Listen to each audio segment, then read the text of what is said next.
கூட பிடிச்சிருந்தேன்னு சொன்னா உன்னை என்ன தப்பாக ஒரு வார்த்தை உன்னை என்ன அப்படி சேஞ்சாக கூட உன்னை இவன் வந்து தடுக்க முடியாதுன்னு பேசுகிறோம். பேசிட்டு போயாச்சு. ஆனால் என் மனசு ரொம்ப வலிக்குது.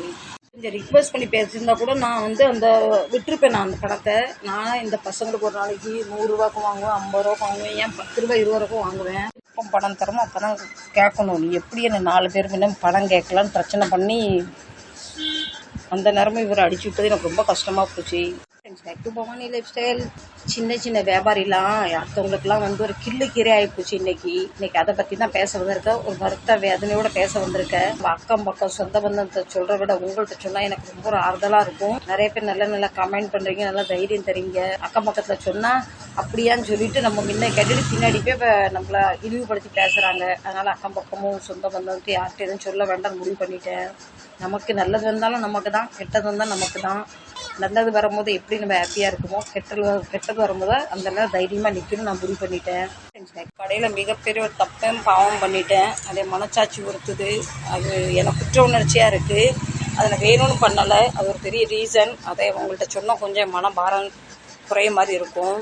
பார்க்குறது எல்லா பொருளுக்குமே ஒரு ரேட் வச்சுருக்கோம். ஃபேனுக்கு தனியாக, மிக்சருக்கு தனியாக ஒரு ரேட் வச்சுருக்கோம். இப்போ கொஞ்ச நேரத்துக்கு முன்னாடி எங்கள் கடைக்கு பக்கத்தில் ஒருத்தர் வந்து ஃபேன் ரிப்பேர் பண்ணி கொண்டு போனார். அவர் காலையில் நாங்கள் சொன்னோம் 480 ரூபா ஆகும், 480 ரூபா ஆகும். அப்போ காலையிலேயே வந்து 480 ரூபா வாங்கிக்கணும்னு ரொம்ப பிரச்சனை பண்ணிட்டு போனார். அப்போ அதுக்கப்புறம் இவர்கிட்ட நான் சரி போட்டு 30 ரூபா நமக்கு கடைகள் நடக்கும், ரொம்ப பிரச்சனை பண்ணுறாரு, விடுங்க 480 ரூபா வாங்குங்கன்னு. இப்போ கொஞ்ச நேரத்துக்கு முன்னே வந்தார். வந்துட்டு 400 ரூபா கையில் கொடுத்தாரு.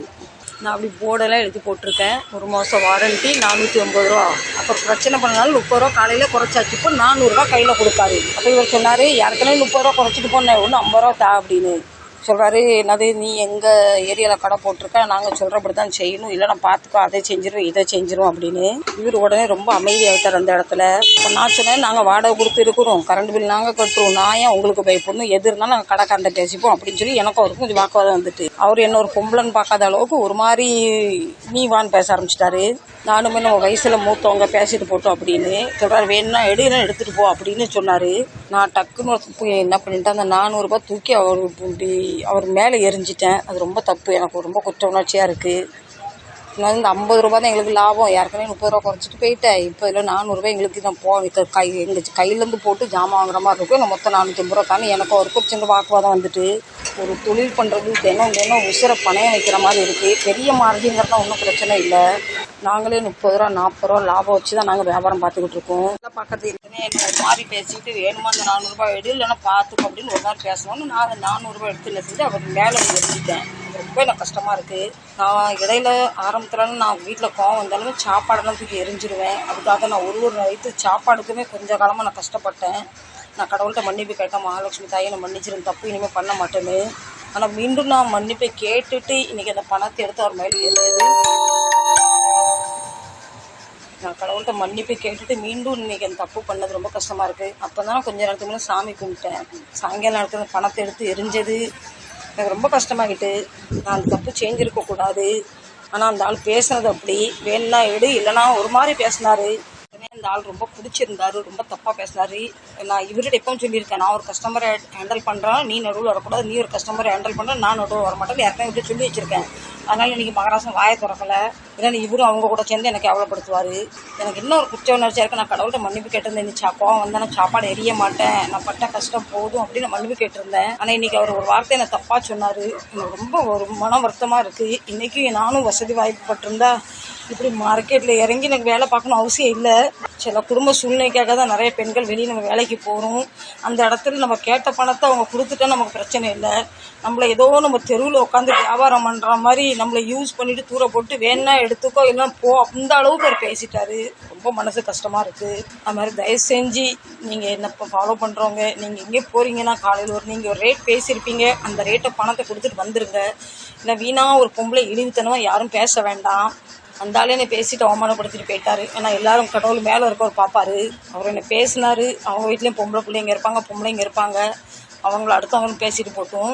ஆனால் நான் கடவுள்கிட்ட இனிமேல் இந்த மாதிரி சாப்பாடை நான் கோவத்தில் தூர போட மாட்டேன். பணம் அது இன்றைக்கி விளக்கப்போ தான் சாமி கும்பிட்டேன். அந்த ஆளும் வரவும் சரியாக இருந்தது. அந்த பணத்தை எடுத்து இருந்தேன் பார்த்தீங்களா, அது எனக்கு ரொம்ப கஷ்டமாக இருக்குது. 5க்கும் 10க்கும் அடுத்தவங்கள்ட்ட கை நீட்டி இன்றைக்கி நாங்கள் சின்ன சின்ன வேலை பார்க்குறோம். எங்களோட மார்ஜின்லாம் பெருசு இல்லை ஃப்ரெண்ட்ஸ், சின்ன சின்ன மார்ஜின் 30 ரூபா 40 ரூபா, ஒரு வேலை செஞ்சால் 20 ரூபா 30 ரூபா 10 ரூபா வச்சு கூட நாங்கள் வேலை பார்க்குறோம். இன்றைக்கி நானுமே கொஞ்சம் வசதியாக இருந்தால் நானுமே வீட்டில் இருந்து வீட்டு வேலையை பார்த்துட்டு இருந்திருப்பேன். நமக்கு வேறு வழி இல்லைன்னு சொல்லி நம்ம இறங்கி ஒரு இடத்துக்கு வேலைக்கு வரும்.